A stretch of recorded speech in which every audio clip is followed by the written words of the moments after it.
Hello everyone, welcome back to my YouTube channel. तो आज है वेंसडे और हमारे चैनल पे हम एवरी वेंसडे एक स्टोरी टेलिंग वीडियो अपलोड करते हैं। तो आज की हमारी स्टोरी होगी मूमल और महेंद्र के बारे में। जो भी राजस्थान में रहते हैं उन्होंने कभी ना कभी मूमल का नाम तो सुना ही होगा।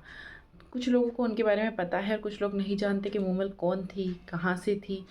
तो आज मैं उन्हीं के बारे में बताऊँगी। तो इस कहानी की शुरुआत होती है अमरकोट से। अमरकोट आज के समय में पाकिस्तान में है। उस समय अमरकोट के राजा थे महेंद्र। महेंद्र बहुत ही पराक्रमी राजा थे, उसके साथ साथ ही वो ऊंची लंबी काठी के सुंदर थे। एक दिन महेंद्र अपने बहनोई हामिर जाडेजा, जो उस समय गुजरात के शासक थे, उनके साथ शिकार पे निकलता है। वो उस दिन खरगोश का शिकार करने का सोचते हैं। वो अपने क्षेत्र में बहुत ही तलाश करते हैं पर उन्हें कहीं भी खरगोश नहीं मिलता। वो ढूंढते ढूंढते बाहर चले जाते हैं। वो अपनी क्षेत्र की सीमाओं से भी बाहर चले जाते हैं और कुछ समय बाद वो देखते हैं तो वो जैसलमेर तक पहुंच जाते हैं। हमीर जडेजा को एक खरगोश दिखता है तो महेंद्र उस पर निशाना लगाता है बट वो खरगोश भाग जाता है। फिर वो दोनों उस खरगोश का पीछा करते हैं। पीछा करते करते वो जैसलमेर के लोदरवा के पास की एक नदी थी कांक, उसके पास तक पहुंच जाते हैं। फिर वो खरगोश उस नदी में कूद जाता है और उनका शिकार उनके हाथ से निकल जाता है। उसके बाद वो दोनों एक पेड़ के नीचे बैठते हैं। तब तक शाम हो चुकी थी। तो हमीर बताते हैं कि अभी शाम हो गई है, हम हमारे क्षेत्र की सीमाओं से बहुत दूर आ गए हैं, तो हमें अपने रहने की और खान पान की व्यवस्था करनी होगी। तो वो दोनों अपने रहने की जगह ढूंढते हैं। तब उन दोनों को नदी के पार एक महल दिखता है। वो महल बहुत ही सुंदर था। वो महल था लोदरवा की राजकुमारी मूमल का। जब वो उस महल के पास जाते हैं तो वो महल पूरा गुलाबों से सजा होता है और वहाँ बहुत सारे लोग होते हैं। फिर महेंद्र द्वारपाल को अपना परिचय देता है कि वो अमरकोट के राजा महेंद्र है और उनके साथ गुजरात के शासक हमीर जाडेजा है। उसके बाद वो द्वारपाल उन दोनों को आदर सत्कार के साथ अंदर ले जाता है और फिर उनके रहने की और खाने की व्यवस्था करता है। खाना पीना होने के बाद वो दोनों जाने की तैयारी करते हैं। उसके बाद एक द्वारपाल आता है और उनको बताता है कि उनकी राजकुमारी मूमल उन दोनों से मिलना चाहती हैं, पर वो उन दोनों से अलग अलग मिलना चाहती हैं। तो महेंद्र कहते हैं हमीर जाडेजा को कि आप बड़े हैं तो सबसे पहले आप ही जाइए। तो हमीर जाडेजा उनसे मिलने जाते हैं। जब वो जा रहे होते हैं तो उनके कक्ष तक जाने के रास्ते में उनके गलियारे में उन्हें बहुत ही अजीब लगता है, क्योंकि वहाँ बहुत से अजीब अजीब जानवर थे, जैसे कि शेर, बाघ, मगरमच्छ, इस तरह से। तो हमीर वापिस आ जाते हैं और वो महेंद्र को बताते हैं ये कैसी राजकुमारी है जिसने अपनी रक्षा के लिए ऐसे जंगली जानवर रखे हुए हैं। तो महेंद्र कहते हैं मैं जाता हूँ, मैं मिल के आता हूँ। तो महेंद्र जाते हैं। महेंद्र जब जाते हैं उस गलियारे से तो उन्हें भी वही सब जानवर मिलते हैं। तो हम महेंद्र अपनी तलवार निकालते हैं और अपनी तलवार से वो उस बाघ का गला काट देते हैं। तब उन्हें पता चलता है कि वो सब जानवर असली नहीं थे, वो सब मोम के बने हुए थे। फिर वो अंदर जाते हैं और जब वो कक्ष में घुसते हैं तो उन्हें एक कन्या नज़र आती है। वो कन्या बहुत ही सुंदर थी। इतिहासकार बताते हैं कि उस कन्या की आंखें हिरनी जैसी थी, उसके बाल एड़ियों तक थे और उसका चेहरा जैसे कि शरद रात्रि के पूनम के चांद जैसा था। तो वो कन्या महेंद्र की प्रतीक्षा कर रही थी और वो कन्या और कोई नहीं, लोदरवा की राजकुमारी मूमल थी। जब वो महेंद्र मूमल को देखते हैं तो उन्हें मूमल पसंद आ जाती है और मूमल को भी महेंद्र पसंद आ जाते हैं। उसके बाद वो दोनों बैठते हैं और वो बातें करते हैं। बातें करते करते उन्हें सुबह हो जाती है। सुबह होने पे महेंद्र मूमल से अमरकोट वापस जाने की इजाज़त मांगते हैं। तो मूमल उन्हें रोकती है। मूमल उनके सामने अपनी विवाह का प्रस्ताव रखती है, पर महेंद्र वो प्रस्ताव स्वीकार नहीं कर पाते। वो बताते हैं कि उनकी पहले से ही 6 रानियां हैं। तो मूमल उनके सामने एक शर्त रखती है कि उनकी शर्त ऐसी थी कि उन्हें रोज़ शाम उनसे मिलने आना होगा। तो महेंद्र वो शर्त स्वीकार कर लेते हैं। उसके बाद महेंद्र अमरकोट आ जाते हैं, पर महेंद्र को हर जगह सिर्फ मूमल ही दिखाई देती थी।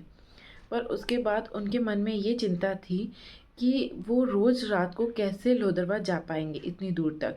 उसके बाद वो ऊँट पालक के पास जाते हैं और उससे पूछते हैं कि तुम्हारे पास कोई ऐसा ऊँट है जो मुझे रोज़ रात को लोदरवा ले जा सके और सुबह होने पे वापस अमरकोट ला सके। उसके बाद वो ऊँट पालक महेंद्र को एक ऊँट देता है जिसका नाम चीतल था। वो बताता है कि ये ऊँट इतना तेज जाता है कि वो आपको रोज़ शाम को लोदरवा ले जाएगा और सुबह होने पे अमरकोट वापस ले आएगा। तो महेंद्र ने ऐसा ही किया। वो रोज़ रात को चला जाता था लोदरवा और सुबह होते ही वो आके अपने कक्ष में सो जाता था। ये चलता रहा, ये 8 महीने तक ये चीज़ें चली। तो उनकी रानियों को भी उन पे शक होने लगा कि रोज़ महेंद्र कहाँ जाता है। तो वो सारी रानियाँ बात करती हुई छोटी रानी के पास गई और उनसे जाके पूछने लगी कि रोज़ महेंद्र कहाँ जाता है। तो छोटी रानी भी बताती है कि उन्हें भी नहीं पता कि रोज़ महेंद्र कहाँ जाता है। वो सब बातें करती हैं और उसके बाद वो अपनी सास के पास जाती है और अपनी सास को सारी बातें बताती है कि महेंद्र इस तरह से रोज़ रात को गायब रहते हैं और सुबह आके अपने कक्ष में सो जाते हैं। उसके बाद उनकी सास छोटी रानी से पूछती है कि जब महेंद्र सुबह आता है तो वो किस हालत में होता है। तो वो बताती है कि वो आते समय पूरे भीगे होते हैं। तो उनकी सास कहती है जब वो अगले दिन आएँ तो उनके सर का पानी मुझे ला के देना। तो उसी तरह से उनकी छोटी रानी जब वो सुबह आता है तो उनके सर का पानी एक पात्र में इकट्ठा करके अपनी सास को ला के देती है।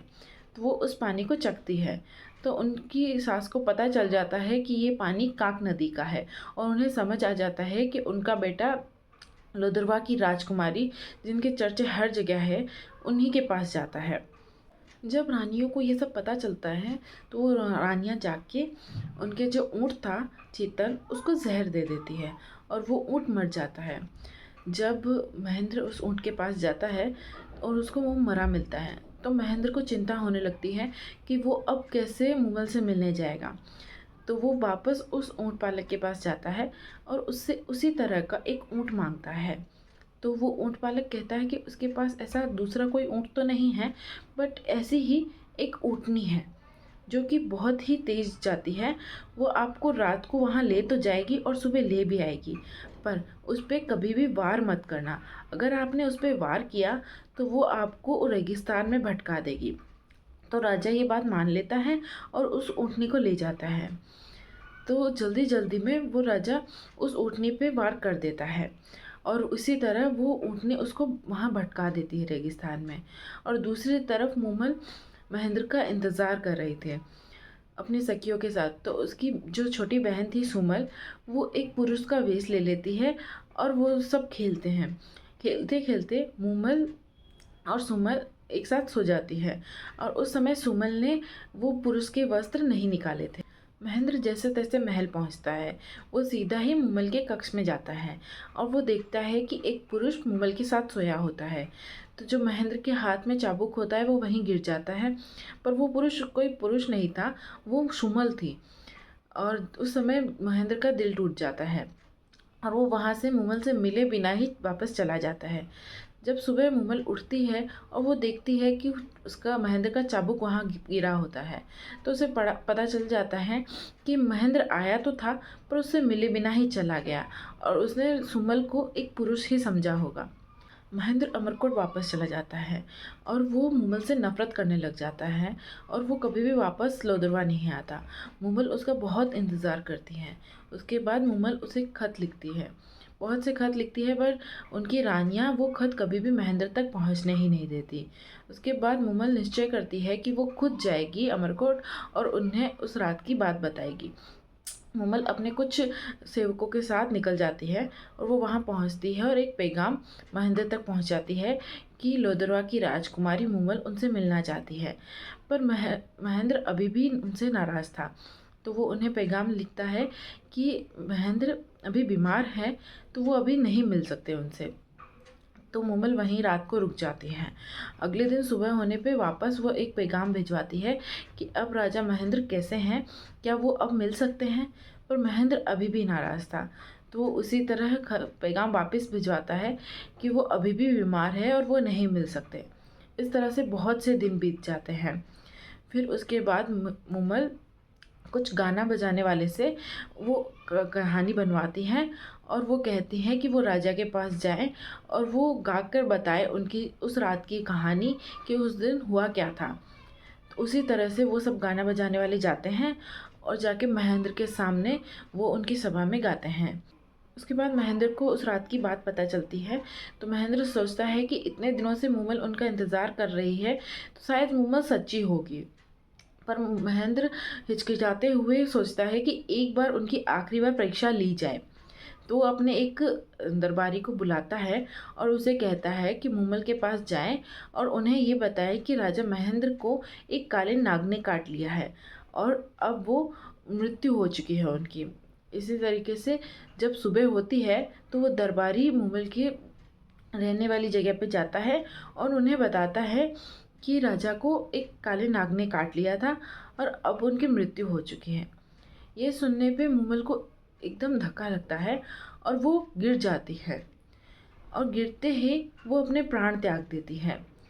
उसके आसपास खड़े हुए सभी लोग जब ये देखते हैं तो उन सबके आंखों में आंसू आ जाते हैं और दरबारी जाके जब ये बात महेंद्र को बताते हैं तो महेंद्र को भी एक ऐसा धक्का लगता है।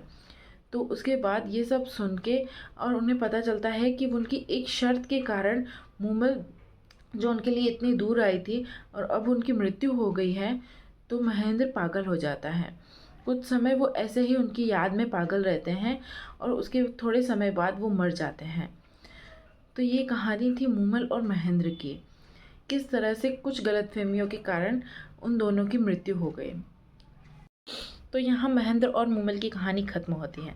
अगर आपको ये कहानी पसंद आई हो तो इस वीडियो को ज़रूर लाइक करना और इस वीडियो को बहुत ही शेयर करना।